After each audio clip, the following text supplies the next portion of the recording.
कि एक खातून पर मुसल्लह अफराद हमला कर देते हैं, दिन दहाड़े जत्थे की मानंद आते हैं और फिर सोटियों से, मुक्कों से, हाथ में जो चीज़ भी आई है उससे वार किया जाता है। जब लड़ाई पहले हुई उनके एक बच्चे ने मुझे ये बात कही है कि आप भी आप अपने आदमी इकट्ठे करो, हम भी करते हैं, लेकिन हमने इस बात को इग्नोर किया है। अच्छा, आप ऊपर मौजूद थी और नीचे ग्रोह इकट्ठा हो रहा था। वो आदमी ऊपर आए हैं, इसी तरह मारते घसीटते वो हमें नीचे ले गए। उसके हाथ पे पता नहीं कोई चीज़ थी, अंगूठी वगैरह, वो लगी, ये मेरा सर फट गया। कर लो, क्या करना है, हमने तो जो करना था कर लिया है, फाड़ दिया तेरी माँ का सर। मेरी बच्ची को ये कहते रहे, उनको अरेस्ट नहीं किया गया एक दफ़ा भी। ये दहशतगर्दी नहीं तो और क्या है, मुझे बताएं। ये खातून जो हैं, इन्होंने इतने बंदे इकट्ठे कहाँ से कर लिए? ये खातून कौन है? अस्सलाम वालेकुम नाजरीन, मैं हूं आपका होस्ट मोहम्मद अशर और आप लोग देख रहे हैं डेली सोशल पाकिस्तान। नई कहानी के साथ आपका मेज़बान हाजिर खिदमत है। नाज़रीन सामाईन, हवा की बेटी एक बार फिर से तशद्दुद का शिकार नजर आती है। किस तरह एक गिरोह ने अपनी मर्दानगी दिखाते हुए तशद्दुद किया और ना इज्जत का ख्याल रखा गया, ना तकरीम का ख्याल रखा गया। आइए चलते हैं इनकी जानिब और इनसे पूछने की कोशिश करते हैं कि ये मुसल्ला गिरोह कहाँ से आया था, कौन लोग थे और आप फिर तशद्दुद की वजह क्या बनी। अस्सलाम वालेकुम। वालेकुम सलाम। माँ जी, पहले तो बड़ा ही अफसोस है और दुख के साथ कहना पड़ता है कि हमारा मुआशरा किस जानिब जा रहा है।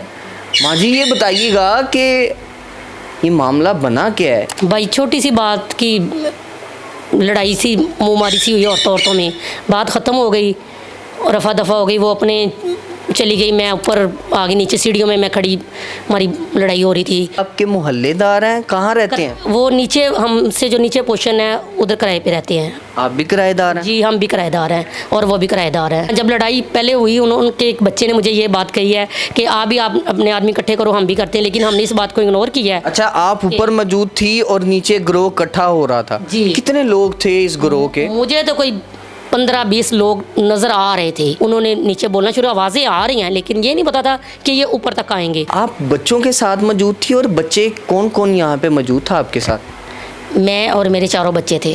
ठीक है, तो आप मामला रफा दफा करके जब ऊपर आती हैं तो क्या बात हुई है बच्चों के साथ? बच्चों से भी यही कहा कि चलो बस ठीक है, अब छोड़ो, बात को ख़त्म करें, लेकिन हमें उनके अंदाज़ा ही नहीं था कि ये आज इस हद तक जाएंगे। उनके आदमी नीचे इकट्ठे हो रहे हैं। आपने नहीं बंदे इकट्ठे किए? नहीं, हमने तो नहीं इस बात को इतना किया, बस अंदाज़ा नहीं था आपको कि ये सब कुछ हो जाएगा? जी, मेरी बेटी ने बस फ़ोन करके अपने पापा को बताया कि भाई ये बात हुई है। वो वैसे ही घर में भी झगड़ा हुआ है, मैं जाके पता करता हूँ, मेरा भाई और वो आए हैं। उस तरह हमारे कोई आदमी नहीं इकट्ठे हुए, ना हमने किसी को फ़ोन किया है, लेकिन इनके बहुत आदमी इकट्ठे थे। कैसे उन्होंने आप पे वार किया और किस तरह वो ऊपर आ गए? कितने लोग ऊपर आए हैं? 6 लोग ऊपर आए हैं। वो क्या था हाथ में, कोई असला था? नहीं, वो डंडे, सोटियाँ, ये चीज़ें थी। तो उन्होंने आते ही, यानी कि मुसल्ला जो है जत्था, वो आप पे हमला? हाँ जी, 4 जो लोग आगे थे, 2 पीछे थे, उनका नहीं मुझे पता वो कौन थे। आप कहाँ पे मौजूद थी, कहाँ बैठी हुई? इधर बाहर अपने बरामदे में। नाश्ते की मैं तैयारी कर रही थी, लेकिन अभी नाश्ता वगैरह तो मैंने अभी शुरू किया है। तो जब ये मामला शुरू हो गए, वो आदमी ऊपर आए हैं, इसी तरह मारते घसीटते वो हमें नीचे ले गए। तो आपने कहा नहीं बैठ के बात कर लेते हैं? उन्होंने आते साथ ही वार शुरू कर दिया? उन्होंने आते साथ ही कर दिया है। किस किस को पहले जो है वो मारने की कोशिश की है? पहले आप पे हमला किया, आपके बच्चों पे हमला? मुझ पे आप पे हमला किया? किस चीज़ के साथ हमला किया? उन्होंने डंडा मुक्के मारे। पहले मुक्के मारे हैं? पहले मुक्के कहाँ कहाँ मुक्के मारे? ये यहाँ पे, ये जो उनके उसके हाथ पे पता नहीं कोई चीज़ थी, अंगूठी वगैरह, वो लगी, ये मेरा सर फट गया। उसके बाद उन्होंने डंडे मारे, उतनी देर में तक वो मुझे सीढ़ियों तक ले गए थे। ठीक है। सीढ़ियों में मेरे ब्लड के निशानात मौजूद हैं। 6 लोग आपको मुसलसल मारते रहे? हाँ जी, और साथ में जो और भी थे, मेरे बच्चे भी थे, लेकिन इसी तरह वो खींचते खिंचाते नहीं। सफाई कराने के लिए या आपको छुड़वाने के लिए कोई शख्स नहीं आया? आप चीखो पुकार जब कर रही थी? कोई नहीं, उस टाइम पे कोई नहीं थे। जब मेरा मज़ीद खून निकल रहा था, वो खुद ही या तो शायद थोड़ा सा पीछे हटे हैं कि अभी अब ये काम ख़राब हो गया है, ज़्यादा हो गया है, तो मैं सीढ़ियों में गिर गई हूँ। ठीक है। आप बेहोश थी या होश में थी? पहले मैं एक दफ़ा हुई हूँ, लेकिन बाद बेटी मेरी ने मुझे पानी वगैरह पिलाया, मैं ज़रा फिर उठ के ज़रा होश आई, खड़ी हुई हूँ। यानी कि बेहोश की हालत में आप रही हैं और जब आपको मार पड़ती रही? हाँ जी, डंडे इन्होंने पता नहीं कितने मारे, मुझे नहीं अच्छा, ये पता। बताएं, आपके बच्चों पे भी तशद्दुद किया है? आपके बच्चों को भी जो है वो खौफ और रास में मुब्तला थे, जाहिर बात है वो हाँ जी। आपके साथ बैठे थे, उनको किस तरह वार किया और उनको किस किस ने मारा है? जिस तरह वो लोग आए हैं उस टाइम तो हमें तो पता नहीं चल रहा था कि उनका हमें नीचे ले जाने का मकसद था, और वो उन्होंने किया है। सीढ़ियों में क्या फिर होता रहा है मुझे कुछ नहीं पता चला। ऊपर से उनके दरवाजे बंद थे, अंधेरा था। आपके बच्चे कितने थे यहाँ पे? मेरे 3 बच्चे थे। तीनों को मार पड़ी है? हाँ, तीनों को मारा उन्होंने भी साथ में। किससे मारा है? बेटी को भी, उनका एक बच्चे ने डंडा मारा सर पे, लेकिन उस भाई ने कहा कि तुम ऊपर चली जाओ, कि बच्ची है हमारी, तुम ऊपर चली जाओ, अब जो हो रहा है तुम नीचे नहीं आओगी।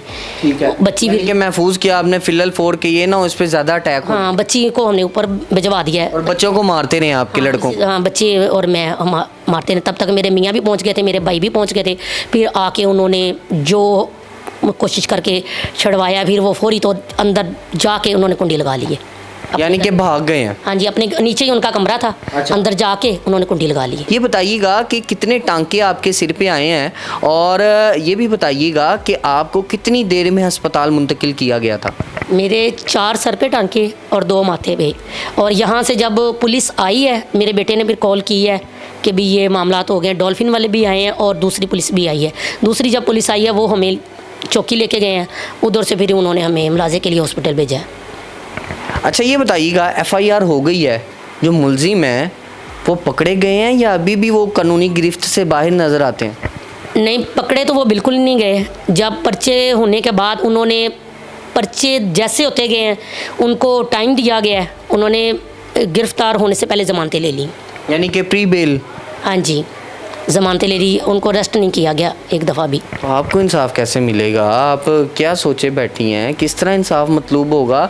अभी ये बताइएगा, अभी आप दहशत में मुब्तला हैं या नहीं? अभी कोई थ्रेड्स, कोई आपको खौफ व हिरास में मुब्तला किया जा रहा है किसी ना किसी ज़रिए से कि हम फिर दोबारा से मामला कर सर, हम भाई ऐसे ही कर रहे हैं, कुंडी हर टाइम लगा के रख रहे हैं कि किसी टाइम मैं घर से आगे पीछे होती हूँ, कभी बच्चा के अलग ही होता है, कहीं ना कहीं जाना पड़ता है। फिलहाल हम 1 मिनट भी अपना दरवाज़ा खुला नहीं छोड़ते कि जो पहले ऐसे कर सकते वो दोबारा भी कर सकते हैं। आप अपील क्या करना चाहेंगी?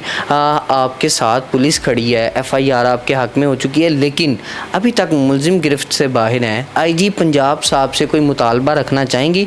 और मरियम नवाज साहिबा ख़ुसूसी तौर पे अगर मैं उनकी बात करूँ तो ख़वातीन के हवाले से उन्होंने स्पेशल एक वजारत जो है वो सौंपी है, और ख़वातीन के हवाले से बड़ा एक्टिव नज़र आती हैं, ख़वातीन की आवाज़ के साथ आवाज़ मिला के चलती हैं।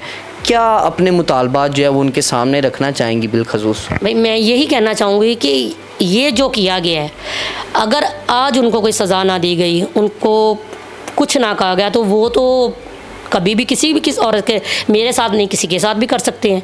किसी के घर में दिन दिहाड़े आके उसको मार पीट के, ऊपर से कर लो क्या करना है, हमने तो जो करना था कर लिया है, फाड़ दिया तेरी माँ का सर, मेरी बच्ची को ये कहते रहे।